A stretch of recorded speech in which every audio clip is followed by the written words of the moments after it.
बैसागो बोथोरनि आलासि फैलायबायलै गाइसमोन। हेल' गाइस, आंनि त्रिसा मिनि ब्लगाव गासैखौबो बरायनाय थाबाय। दिनै आंनि बिहाव बिखुनजो फैदो आलासि जानो बैसागोनि। बिसोरनो सबायजों आरो बयलारजों संदों मैगं आरो अमा बेदरजों बयलार भाजिजों संदो।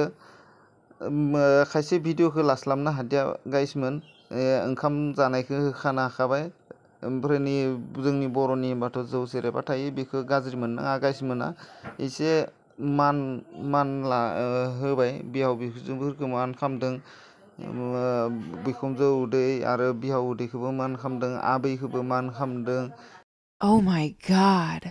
मान खालामखांनानै दा आलासिफोरा थांनो ओंखारलायबाय। बिसोरनियाबो माने बैसागो मोसानायनि खाना जानो होननायखाय आफादफोरा माने थांनो ओंखारदों। बेखिनियानो गाइसमोन आंनि मिनि ब्लगा।